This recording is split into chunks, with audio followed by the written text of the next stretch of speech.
everybody. And I mean that literally. Boy, it's been a while, but it's good to be back. I'm just a simple man, and my name is Noah Foster, and welcome once again to the return of 205 Live Matters, episode number 47, I believe. Apologies if I got that wrong. But we are back, and tonight we are going to discuss two episodes of 205 Live, as well as a NXT Cruiserweight Championship match, as we had had a story unfold, really, over the past week and so, or 2 weeks, however you want to look at it. But with that being said, before we get into it, allow me, of course, to introduce you to my co-host. We are the Simple Holiday, for he is a family man. He is a kind-hearted fellow, and he also has a very conscious mind for wrestling, cruiserweights, and beyond. It's, of course, my good friend here, the Holiday, Christopher Mace. Chris, how are you? It's been a bit of a time now. I know we've both been busy. Schedules have been wild. My finals are finally over, and we finally can talk some wrestling. How are you and your family? Oh, family's good, and like I said, work drives me crazy, but it's okay. It's all life. A lot of wrestling to talk about. It's been a very active couple weekends. All these pay-per-views, all in the same couple weekends. A lot of stuff to close out the year. I thought the summer wrestling was busy. Apparently, the month of December has been the busiest.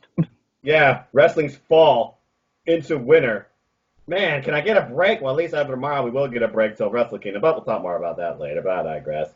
Yeah, finally I got finals over. Finally my schedule is more concrete. I'll be starting the morning shift after this coming week, and then I'm going to take a bunch of days off and just rest and enjoy time with the family. So, yeah, I'm looking forward to all of that. And, yeah, the 205 Live, they've gone through a bit of a metamorphosis. We had last week's episode where, of course, we got a little more on Danny Burch and a little more of where the Cruiserweight stand as they try and vie for the Cruiserweight title. But it was also a story of a setup for the Cruiserweight title, as pretty much the episode was pick your poison, because both Lio Rush and Angel Garza, they picked respective opponents for each other in height or maybe in weakness of their upcoming NXT Cruiserweight Championship match that occurred 2 days ago on NXT. But with that being said, we're going to talk about last week's 205 Live episode. So last week's 205 Live episode emanated, of course, from I just lost the city.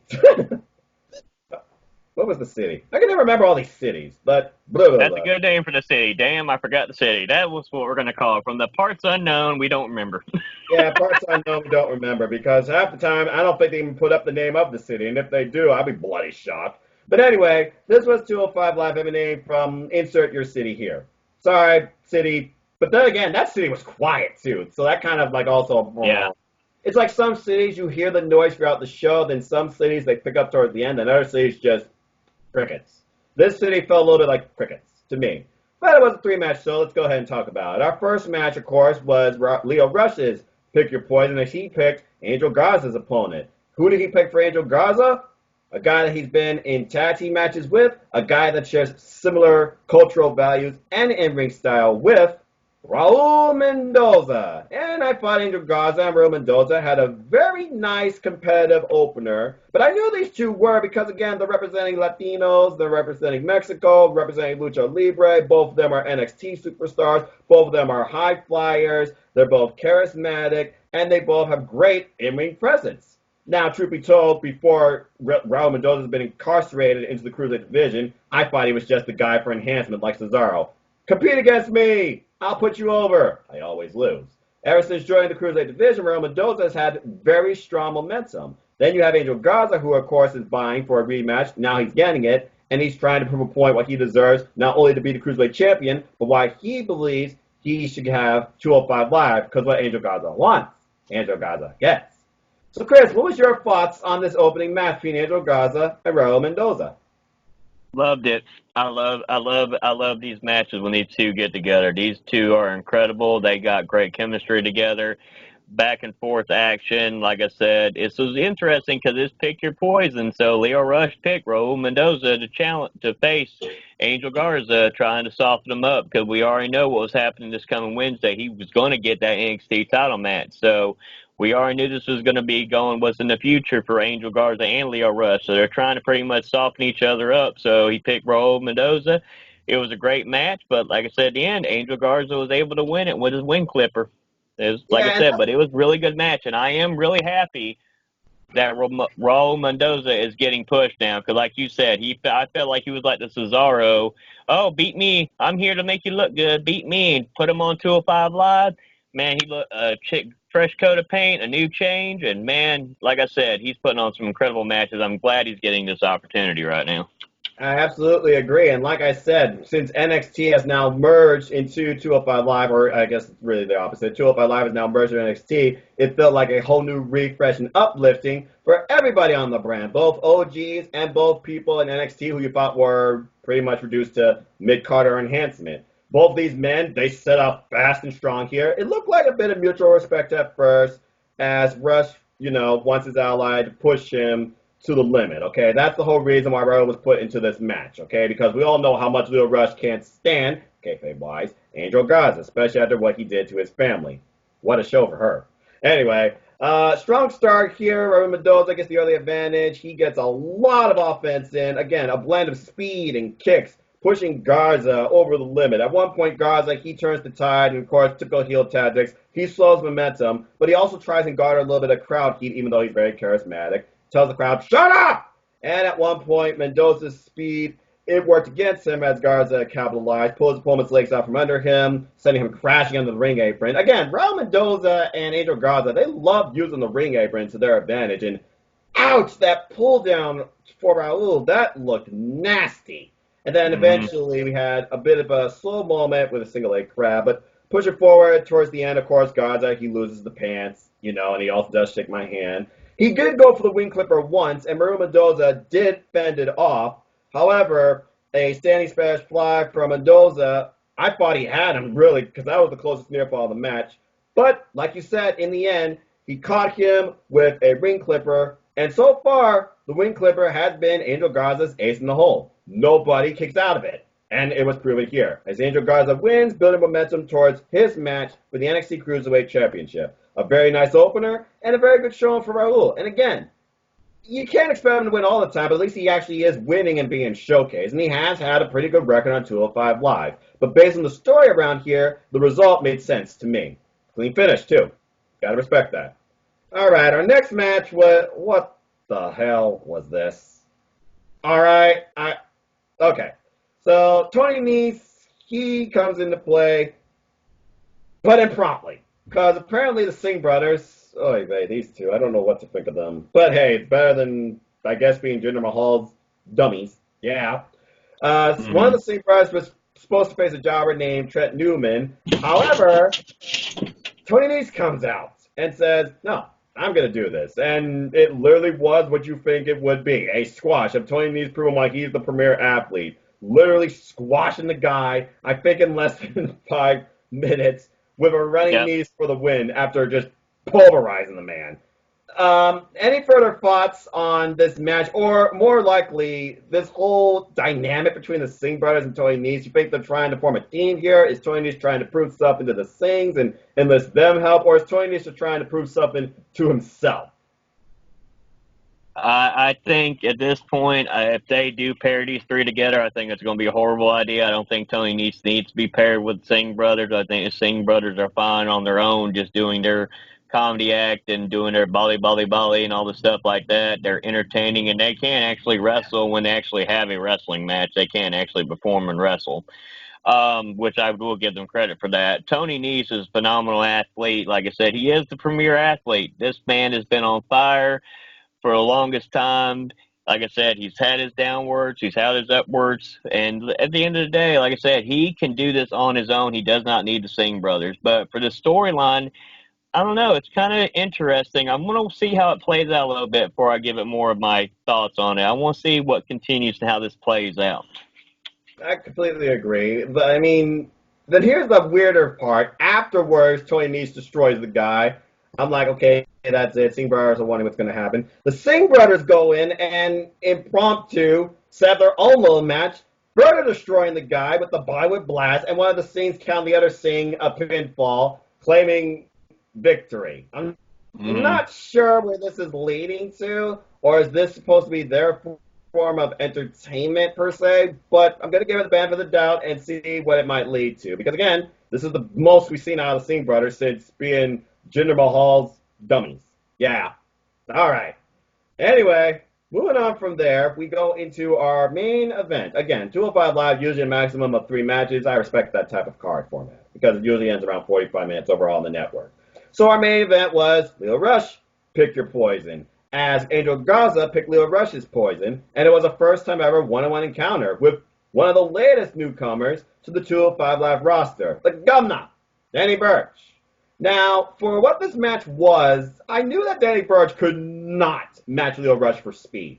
So this was a battle of agility and speed versus brawling and technician. Because again, that is what Danny Burch is known for. It was a clash of styles here. Clearly, Angel Garza, clearly the idea I thought coming from Angel Garza here was to weaken Lio Rush in something that does not suit the Lio Rush style. It's like when Lio Rush faced freaking Lars Sullivan and got squashed. But here, though, Lio Rush put up a pretty good fight. I mean, but then you get the ending. And before I talk more about the match and the circumstances around it, you know what? I'm just going to go ahead first here. Because you're more the guy here that looks really at the story, when I look more at the ring action, and then I look at the execution of the outcome of it.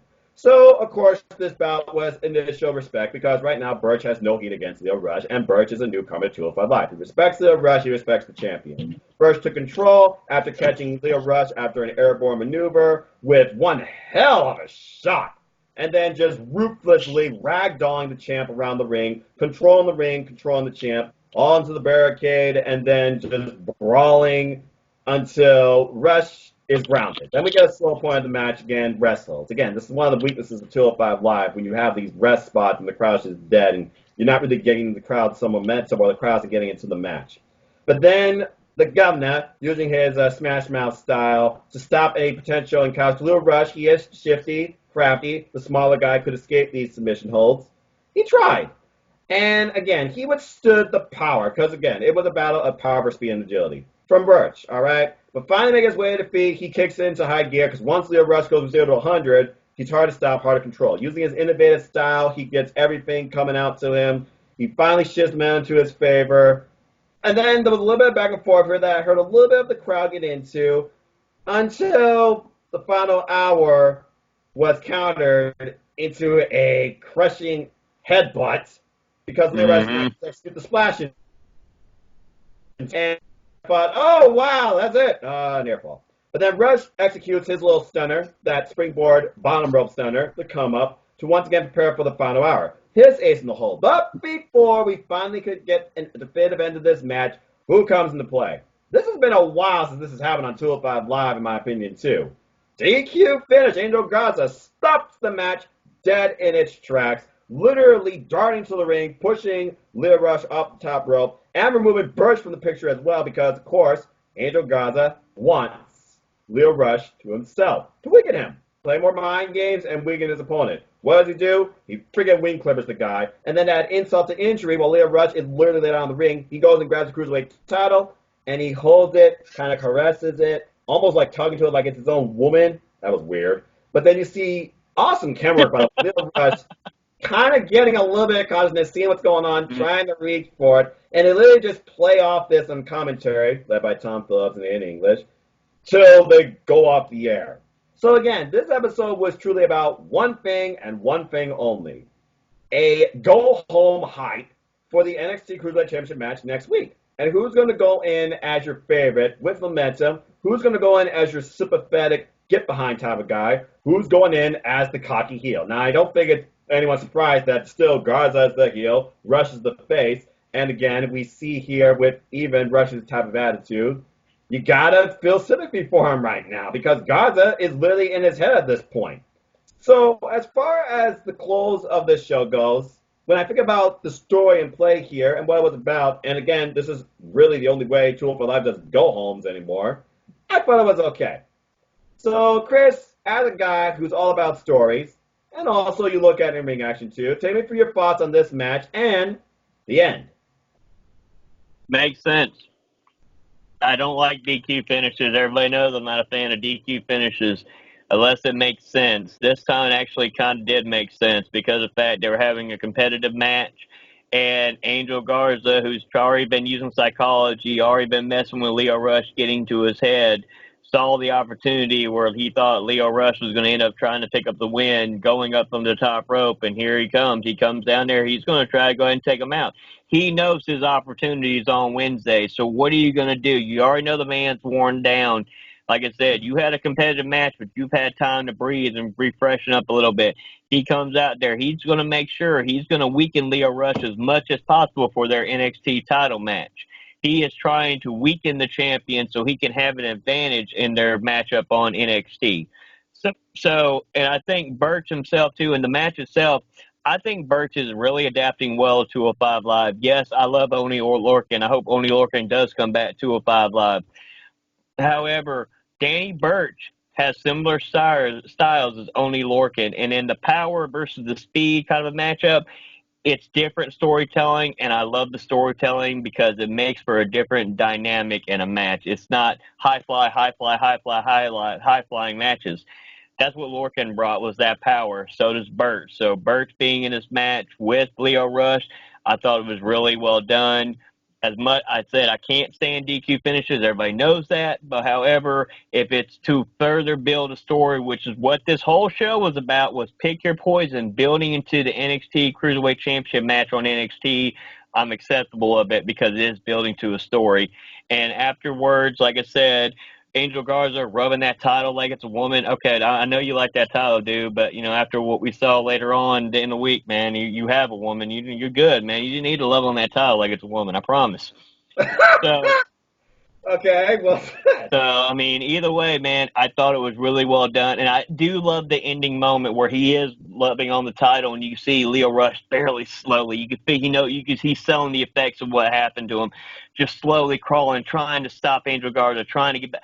I loved how it ended. That ending moment was very well done. I will give them that.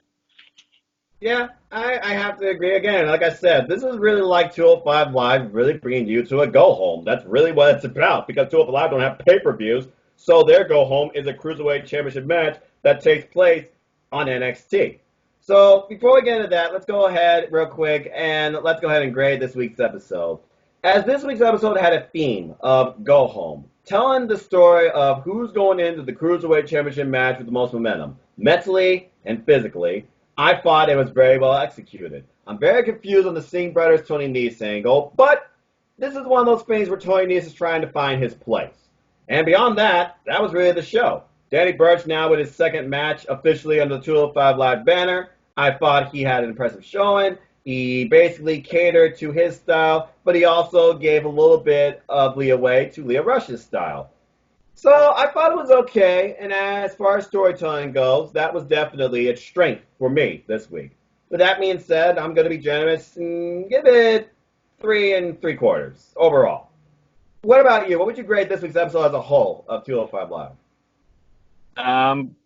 Going to give it actually 3.5 just because I think the middle killed that. The whole scenario with the Singh brothers and Nese, like I said, the storytelling, I would have given it higher if we had a decisive finish. I do hope we see actually a rematch with Leo Rush and Danny Burch and actually get a clear-cut winner because I was really getting into that match until DQ.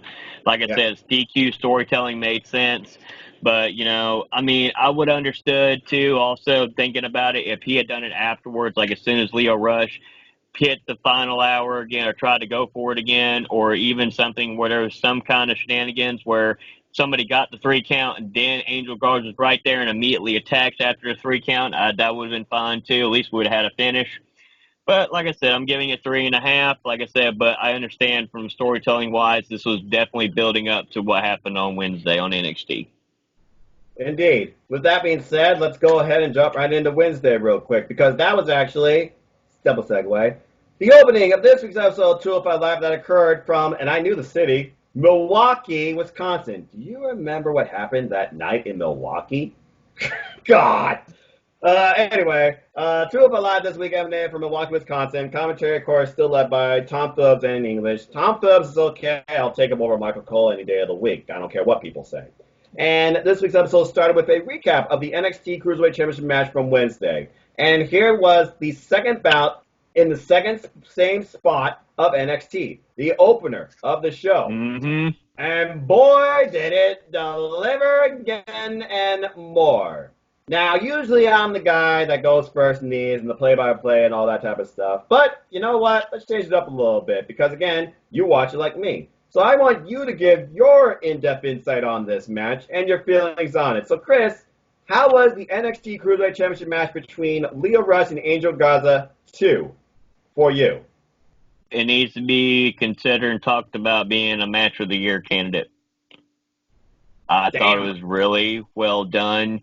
It's by far, it's definitely, if we were making our top 25 list, it would actually become my number 2 of the year, but just right behind Chad Gable and the other storylines that were going on with Chad Gable and the gentleman, other storylines as well.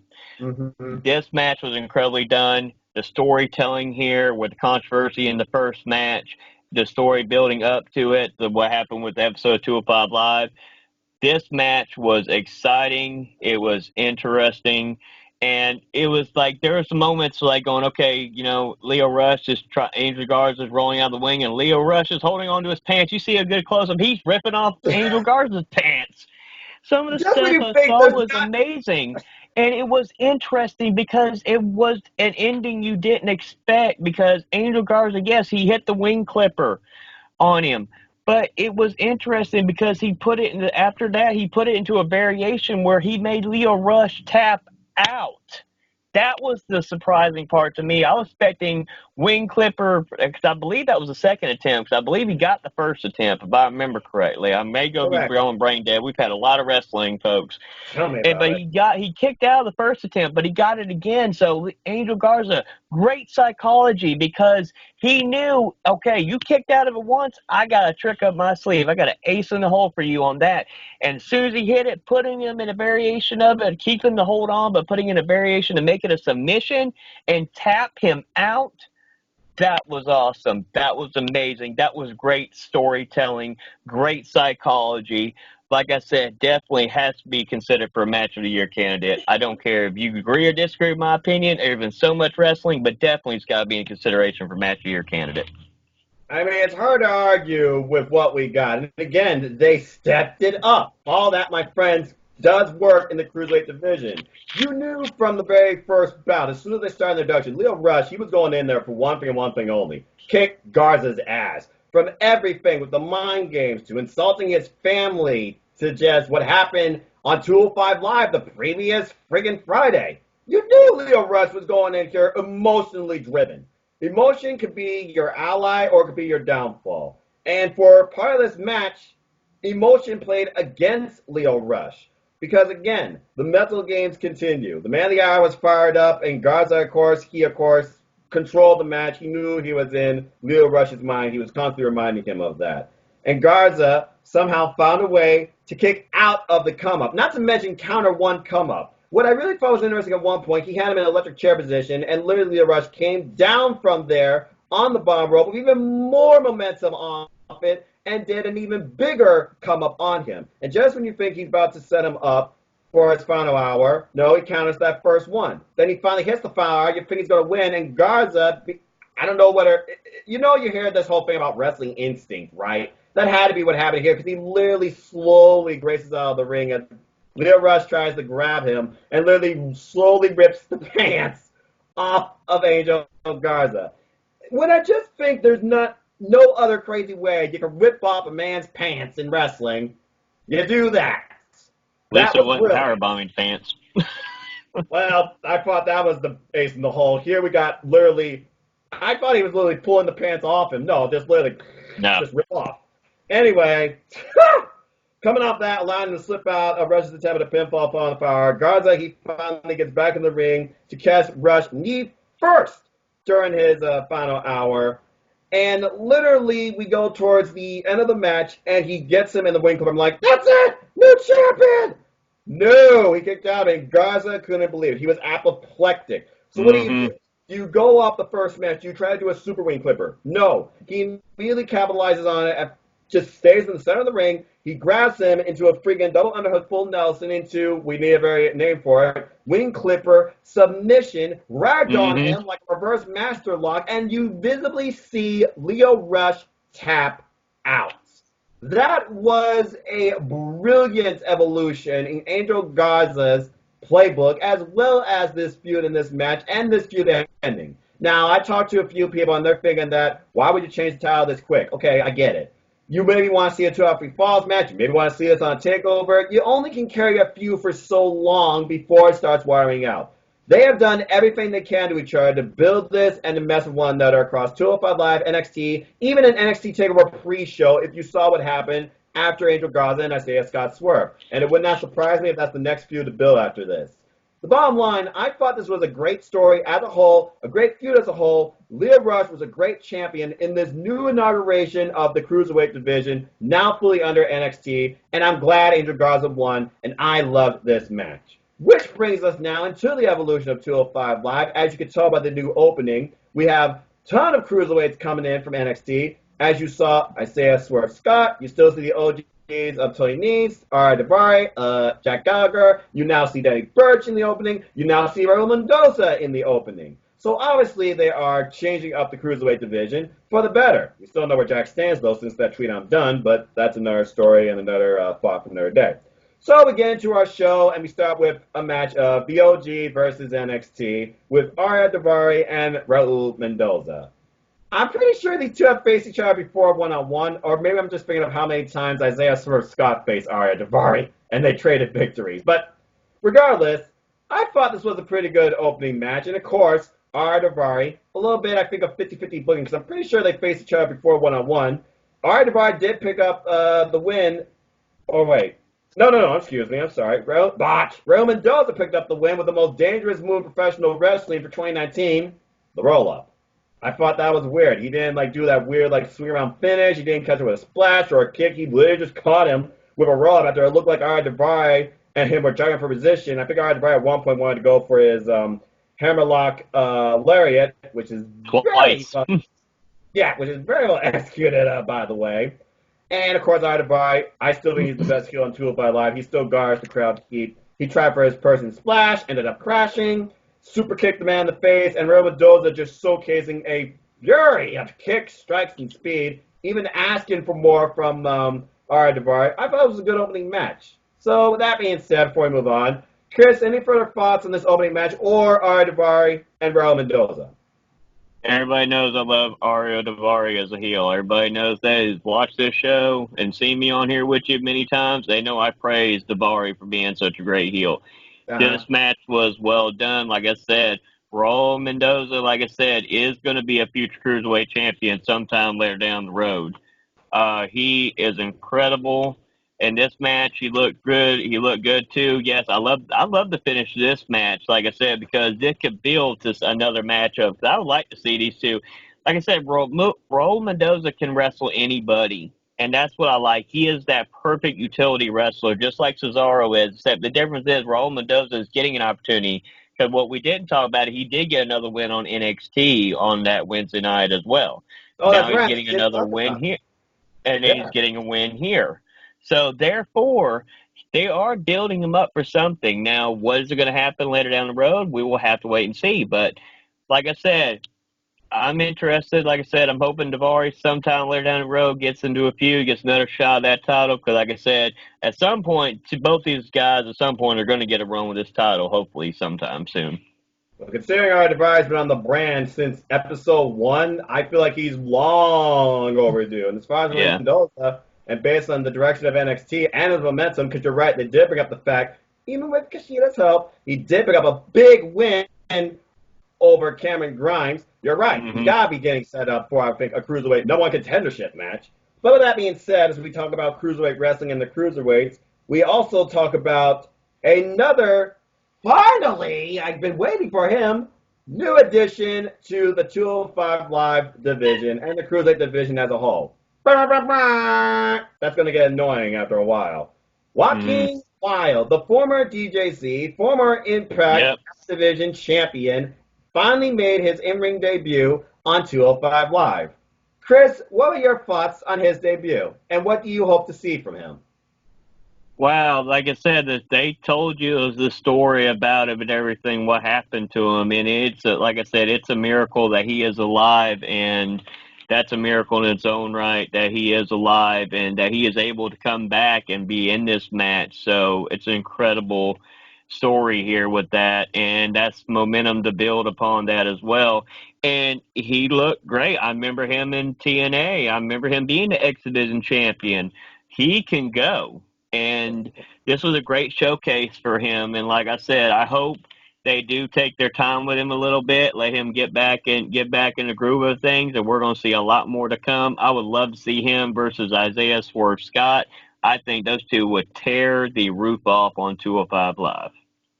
Yeah, I could definitely see that match in 205 Live. If I remember correctly, I think these two faced each other during the NXT Breakout tourney. Someone They can did. definitely. Yeah, I thought I so. believe they did. Yeah, because I think that was like an opening bout, if I remember correctly. But someone can correct me on that Yes. if I'm wrong. Anyway, let's go ahead and get into the next bit of the show because we also go back to Wednesday, as you said, and talk about Gaza, who not only won one way, he won another. As he exemplified why he does what he does and celebrated the fact, and they put this over, he is the first Mexican Cruiserweight champion. He talks about why he does this, and he brings somebody into the ring, and congratulations to him. He proposed, and she said, "Sí." His longtime girlfriend, Forces fiance, I guess they're now getting married. What a touching moment that was. And I guess Triple H tweeted with the guy, gave him the nod, and his girlfriend the nod. Hey, new NXT Cruiserweight champion and a new fiance, not a bad night. We go then to an exclusive from NXT, and we find how happy Angel Gaza is. And then we find Raul Mendoza coming in, congratulating Angel Gaza. And he said, it's not about me. It's all about him tonight. Congratulations, bro. You represent us proud. You represent our family. You represent our heritage. So just based on that alone, yeah, definitely Raul Mendoza versus Angel Gaza for the Cruiserweight Championship. That is a story waiting to happen. But I felt this was a very touching moment. And then we learn also next week's going to be very special. And honestly, we might just go ahead and just do our list to close out the year. As next week will not necessarily be a normal episode of 205 Live, but basically what we've been doing the entire time since I hit episode 20, I believe. They are going to showcase the best of 205 Live for the year of 2019. Now, based on those little pictures and vignettes, if I do not see the likes of Drew Gulak, Tony Nese, Akira Tozawa, Mike Kanellis, Jack Gallagher, Chad Gable. If I do not see that on that special, I'm going to be damn well disappointed and displeased. Now, before we get into our main event, Chris, what was your thoughts on that nice little recap from NXT, and what do you hope to see next week from the best of 205 Live? Well, I think it's interesting. I will correct you on one thing, though. You said he is the first NXT Cruiserweight champion as a Mexican wrestler, because actually the first Cruiserweight champion was Rey Mysterio Jr. as ever the Cruiserweight champion. So just apparently under this version of the Cruiserweight Championship, he's the first Mexican wrestler to hold it. So congratulations to him. I thought it was really well done, and this is something I was going to touch on. I want to touch on now, real quick. It really makes me think, after seeing their title match and after this happened, that him and Lio Rush are going to reverse roles, and Lio Rush is going to be more the heel now, and Angel Garza is going to be more the face now. I really believe that. And I should have brought that up earlier, but I believe after seeing how this match went, and then after seeing this, it makes me wonder, are they reversing roles now? Because that would be interesting to see another match with them later on with the roles being reversed. Lio Rush being more the heel and Angel Garza being more the babyface. That would be very interesting dynamic to have one more match with them both. You know, that's the thing, too. You bring up a compelling point, because when it comes to talking about family, being about your wife, per se, you kind of go the babyface route, it seems. And now Lio Rush, who's still about family, but his family's not involved at all in NXT, he is, and we all know now he's going to have a rematch eventually for the Cruiserweight Championship, but now he's being the hunter, not the hunted. I could definitely see Lio Rush flipping the script. Maybe going back to his old persona, just not, a way where he tweets something that gets him into corporate trouble. But yeah, I definitely can see a bit of role reversal in this. Definitely. With that being said, though, let's go ahead and go into our main event, which is, of course, another battle of the OG versus the newcomer. As Danny Burch once again tries to prove why he belongs in 205 Live, while Tony Nese proves why he is the premier athlete and why he is 205 Live. So, this match I thought was, well, I mean, it's a short-term thing right now to say, oh, this is Danny Burch's best match, but it is what it is. It's Danny Burch's best match, okay? These two fought against each other, talking about, oh, I got the best muscles, I'm the premier athlete. It was a bit of mind games at first, and they both just brawled. Both these men had similar styles, too, when it came to their aggression and speed. There were a couple of spots here where both men got the better of themselves, especially after Tony Nese crashes on the 450. He needs to stop going for that because he keeps crashing on that hard, man. Yeah. And then at one point, we see a little bit of aerial offense, of course, from Danny Burch. You need to work a bit on the corkscrew execution. Tony needs to get some momentum. He goes the course for the Frostberry flop, makes it look seamless. At one point, I thought Danny Burch knocked out Tony Nese. That'd be interesting if Danny Burch won a match via TKO. But in the end, he lifts him up after Danny Burch. This was the great thing, too. This match ending was awesome. The exchanges between the submission holds and all that type of stuff. Danny Burch trying to go for an arm bar, and then you have Tony Nese lifting him up literally into a buckle bomb. Hey, Seth Rollins learned something. And he executes a running Nese and picks up a huge win. So this definitely goes in Tony Nese's favor now. And what a way for Tony Nese to close almost 2019. Again, next week's going to be about the best. He has been part of a lot of the best, I think, this year, in my opinion. And Danny Burch, I think he had a strong showing. And I'm sure he's a bit, disappointed that he lost. But he's got to feel good with how far he took Tony Nese to the limit. I thought this was a great main event. Chris, your thoughts on this main event and Tony Nese and Danny Burch? This was a pretty good main event. Like I said, I actually will say I like the main event from the last episode better than this one, just a little bit, just from storytelling wise. But Right. This match, like I said, this match was pretty well done. Tony Nese is the premier athlete. Like I will tell everybody, Tony Nese has had an incredible 2019, both in good and bad ways and different things. But you know what? It's all been involved in the story all year round. The evolution of him and then the fall and then him trying to rise back up is a great story they're telling with him. I hope they continue it in 2020. Burch, like I said, he's got a little bit to get used to. It's just like the Mike Kanellis thing. I'm going to use him as an example. It took a little bit of time for Mike Kanellis to adjust to the 205 Live style and the wrestling, and he did a really good job for he's on hiatus right now, too. So with that being said, it's going to take time for Burch to get readjusted. It took time for Lorcan and some other stars that come in there that are typically not part of a cruiserweight division to adjust. And he's going to get there. Like I said, I do agree with you on the corkscrew. It kind of looked awkward, but it was something different. I never seen him try to do that before. So, hey, you did something different, which is impressive in its own right. You're trying to do something different to win a match. I'm impressed with that. But like I said, it's a pretty good match, and I do love the counter, like you said, into the crossface, and then get Tony Nese is able to reverse, and that's impressive. That's some strength there to be able to get that reverse into that buckle bomb, and it was great. The ending, just the buckle bomb, running Nese, he gets the win. Like I said, it was a great way to counter a crossface into that maneuver and quickly go for his running Nese and get the win. So it wasn't like he was stalling for time or anything like that. So. All in all, I think it's pretty good. And like I said, at the end of the day, I believe as long as Danny Burch is staying in 205 Live, he's just going to do nothing but improve and get better. Yeah, and again, there wasn't really a story here per se. This was just about who's going to, because at this point right now, this was really what I like to think a reset for 205 Live. You got a new champion. Mm-hmm. Now you got to see who could actually go after him. And at this point right now, you got Raul Mendoza. You got Tony Nese, who's trying to exemplify something. You got Leo Rush, who's obviously going to get a rematch. And now you got Danny Burch, who's a newcomer, but also he could potentially maybe try a number one contender thing. I don't know if they're going to do like another number one contender tournament or a triple threat match or a four-way or a gauntlet, but they need to do something. It wouldn't surprise me if they try to do something the week after next week, because what's funny to me, there's still one more Friday after next week. So why are they doing two parts? They're doing two parts of 205 Live special. They're doing the best of 205 Live for 2 weeks. They're doing part one next week and part two the week after. It's a Oh, two-part series. It's not just one. It's two parts. That gotcha. that that Okay. that that'll take care of that. They did say next week is part one, so the following week will be part two to close out the year. So this is Okay, well, actually technically the last 205 episode we're getting until the new year. that's not a bad idea at all then. All right. All right, I can respect that.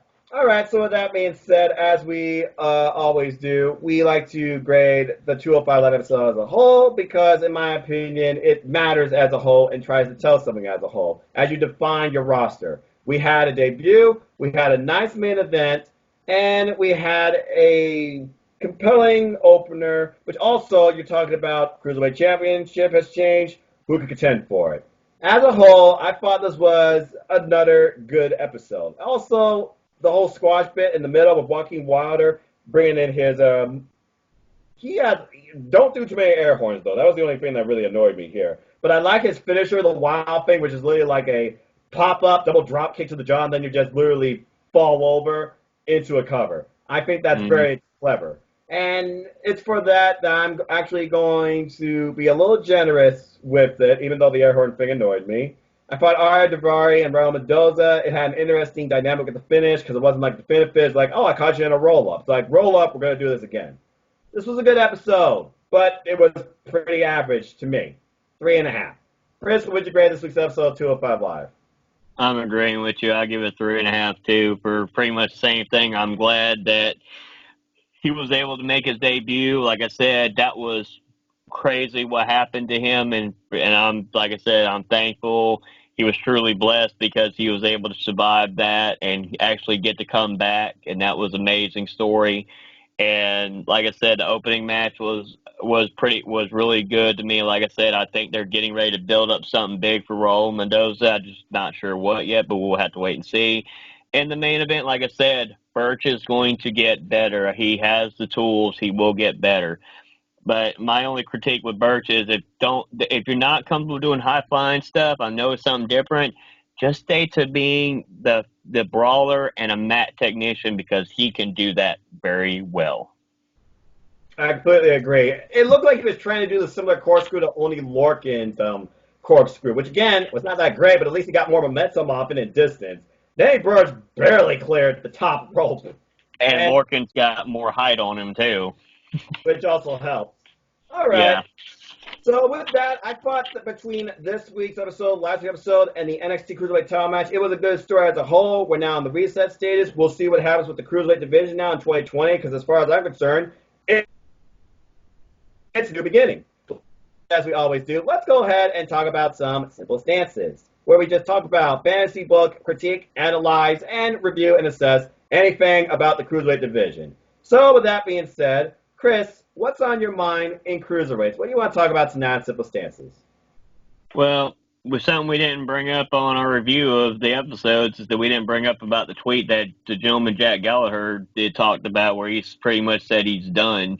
What do you see in the future for the gentleman, Danny? Do you really think he's done with 205 Live, or do you think he's going to pull something like a Gulak did earlier this year and go in hiatus for a little bit, do come back reinvented, and then, like I said, we've already discussed what we would like to do, but what do you see right now for the gentleman Jack Gallagher? Do you think he's pretty much going to take a hiatus for a little bit, or? At this point, he's got to be doing a Drew Gulak type reset, okay? Because let's think about this. We haven't heard Drake Maverick say anything about Jack Gallagher. We haven't heard anything about suspension. We haven't heard anything about release. When you say I'm done, that's got to mean one of two things. You're tired of losing based on what you do and how you act and who you are, or you're just sick of your job. Clearly, Jack Gallagher, who's still part of the opening, by the way, in his old happy persona, he's clearly done losing. He's got to be trying to figure out what he got to do now to get wins and redefine himself. It's clearly a repackaging. And with the fact that this was the last official 205 Live episode of 2019, there's no doubt in my mind he's going to come back someone new, darker, more aggressive, maybe with somebody else in 2020. It's a reset, in my opinion, for him. What about you? It's got to be a reset, or is he going to go back to NXT UK for a little bit, try to find himself there? like I said, he's got some unfinished business, of course, with Cassius Ohno. Anybody who follows NXT UK, there's some unfinished business there. Maybe he goes back for a little bit and tries to reinvigorate himself over there, then comes back to 205 Live with a different attitude, more aggression, like he does some kind of soul searching. He has to go back to his roots and goes back to NXT UK brand and just refine himself, reinvent himself a little bit, then come back to 205 Live stronger and better. That's the way I look at it. That's like a scenario, because like I said, as much as I love the William Regal storyline, I don't know if they're going to build to that. That was my original idea, but we'll have to wait and see how it plays out. I still am for the William Regal idea because that would make complete sense, because being on 205 Live, merging with the NXT brand. But then also going to think about some more of the NXT UK brand, that could be a way of him telling a story that he's going back there to find himself and get himself back in the right mindset, what made him such a great wrestler in the first place overseas, and then come back and bring more of aggressive style. Yeah, pretty much. And keep in mind, in January is Worlds Collide. It's NXT versus NXT UK. 205 Live is primarily NXT. It would not surprise me somehow Jack Gallagher is involved in that, and maybe he'll face, I don't know, Sid Scala. If your Regal angle happens, that's the perfect match for me. But I digress. We'll have to see. And with that being said, okay, let's talk about something a little bit funny here. So someone pointed out, according to Google, Angel Gaza is not under 205 pounds. He's 207.2. Someone made a mistake. Now, we both know that some of these cruiserweights, these weights are not accurate, as they change on a day-by-day basis.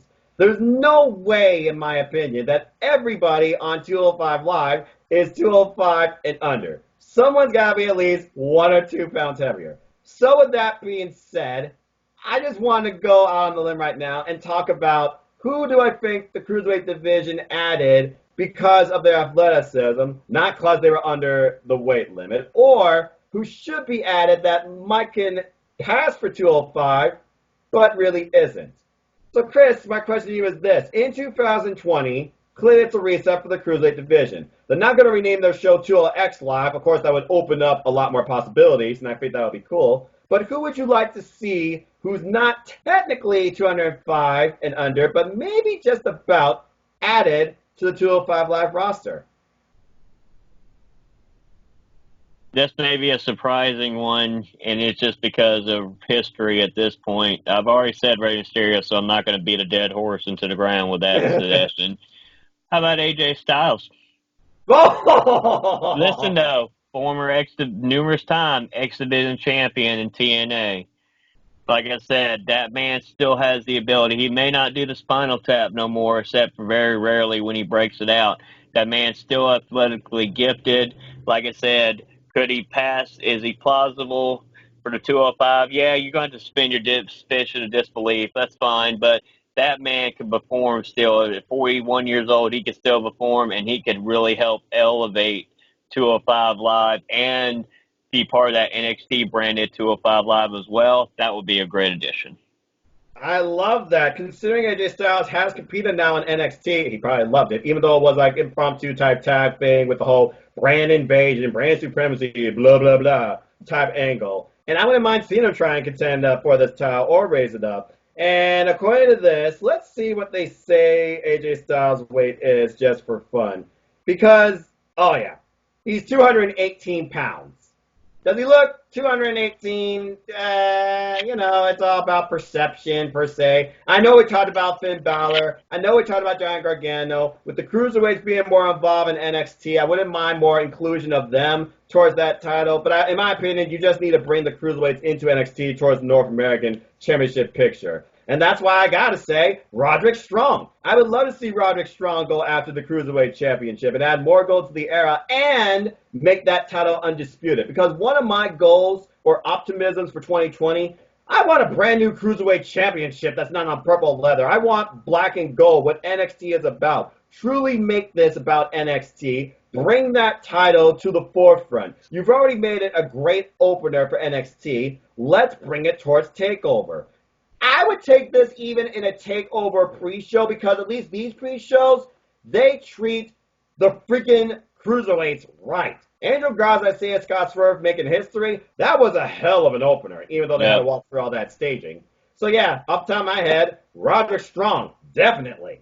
Simple as And he's that. already been part of 205 Live when he was competing in the tournament before WrestleMania, too. Exactly. He already had a tremendous showing, okay? So you Yeah. know he can go and he can bring some into the Cruiserweight division. So why not, if you are NXT, bring more of those type of talents that could pass for 205. I think it's like 207 now or some nonsense like that. But yeah, that's just my wild ideas. Because And again, it could work because then you got to think about it too. Undisputed Era, their claim is they are draped in gold, right? Well, they don't have the NXT Cruiserweight Championship. correct. And now, You could also do Bobby Fish and Kyle O'Reilly too. yeah, and it would actually add something to the tag team division. But then You again, could you could do something like that because they all three realistically could compete in 205 Live and be believable in any one of them three combinations.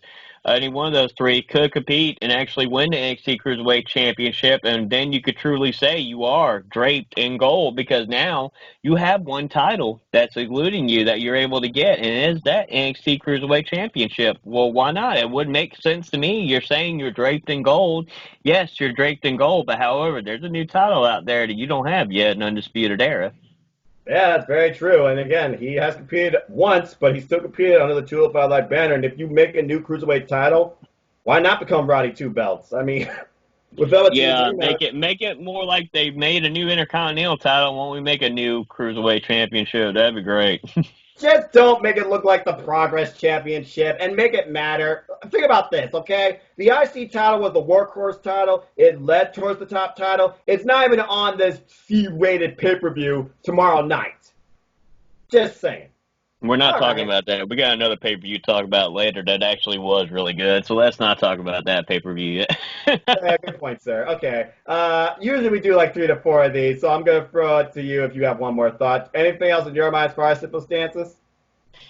Actually, no, not tonight. Like I said, we got a lot of wrestling going on, and Yeah. my brain's on what we just saw earlier today. So we got to Yeah, talk about that here in a little bit. my brain's on 15%. So let's go ahead and wrap this up real quickly, folks. And again, if you have anything you want to contribute towards the show, or want us to talk about, or want us to critique, isolate, analyze, person, idea, show value, etc., please let us know in the comments below. We appreciate your opinion. With that being said, we're going to continue our top 25 list of 205 Live matches we recommend you to see. And this week we have numbers, I believe, you said 8 and 7, or is it 9 and 8? I forget. 7. Yeah, we are really getting to the grind of it. Wow, literally Yep. in the next 2 weeks, we probably could just jump the gun and literally do 3 and Yep. 3. So In before the fact, year closes, we should get them all done. Yeah. yeah, I agree. So next week we'll do our top 3 and analyze the best of part 1, and the last week of the year we'll do our top 3 overall and analyze the best of part 2, and we'll see if the show actually talks about the matches on our list. With that being said, number 8 for me, considering he was the best kept secret, Jesus, I'm tired. Secret, and Tony Nese trying to find himself. I actually went with a farewell match. I went with Buddy Murphy versus Tony Nese, the rematch for the Cruiserweight Championship from April 9th, 2019. Not only did it respect the Cruiserweight title way more than the pay-per-view did, but it was a great send-up, and it was the last 205 Live match for Buddy Murphy. Keep it simple. I loved that Cruiserweight title match, and it really set Tony Nese as the guy to carry the 205 Live division into, well, at least the summer. So, yeah, Buddy Murphy vs. Tony Nese, April 9th, 2019. What's your number 8? I had to write them down. Noam Dar versus Leo Rush, September 16, 2016. Ah, I miss Noam Dar being on 205 Live. I still think he's an incredible athlete.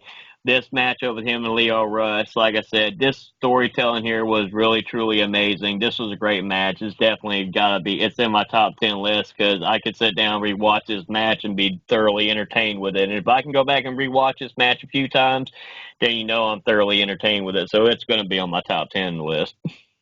yep.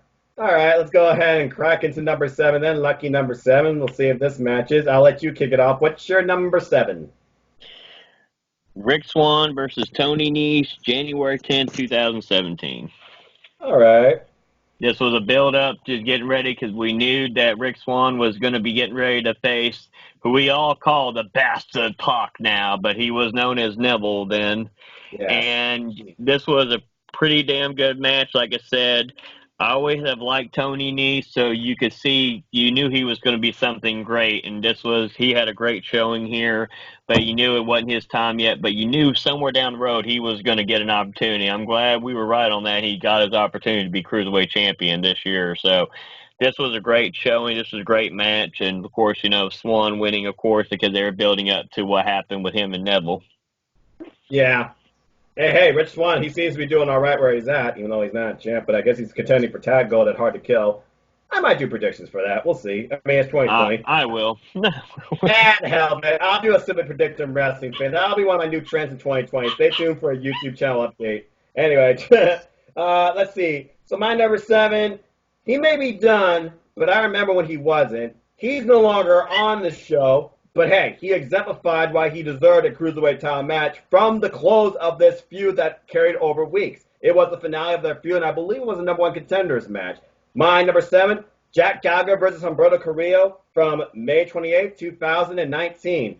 They basically brought everything in the history here. They had a screwy finishes, was rolls, I got you. It was like mutual respect, but you got a little bit of subtlety and intense competition there. And in the end, there was still great respect for each other. A near 20-minute bout, a great closer, and it led towards him finally getting a Cruiserweight Championship opportunity. Keeping it simple, I went with Jack Gallagher versus Humberto Carrillo, and also it brought the crowd to their feet too, and the crowd was red hot for it. And it's those type of matches that I really enjoy, when you're not only invested in what's going on in the ring, but you feel that the crowd and even commentary are really into. Yeah, they talk about the moves. Yeah, there's a moment where the crowd goes, oh. But when you really get the crowd into it, and you really got them 50-50, that's when you know you brought something good to the forefront, and the Cruiserweights even matter more. So yeah, my number 7 is Jack Gallagher versus Humberto Carrillo, May 28th, 2019. So next week, after we discuss part 1, we'll bring up 654. And then to close the year, when we bring up part 2, we'll discuss our top 3, and we'll see if our number 1's match, because I bet you they will. But with that being said, we are done here for tonight with this another double-headed edition of 205 Live Matters. Thank you so much, ladies and gentlemen, all who have supported me in this series, in this year, and in this trend as we get really down to the thick of it, the end of 2019. Woofa! With that being said, Chris, it's always an honor and a pleasure. Really, this series has become not mine, but our own. Anything you want to plug, and where can people find you? You can follow me on Facebook at Christopher Mace. I don't know why I said base work until I'm getting tired. Facebook. You can follow me on Twitter, Christopher Mace. I have an Instagram. Haven't figured out how to use it yet, but you can find me there, Christopher Mace. I think I got 3 things posted, so woohoo. You can follow me on my YouTube channel at The Holiday Christopher Mace. I'm very humbled on it. I got 111 subscribers so far. That's very humbling.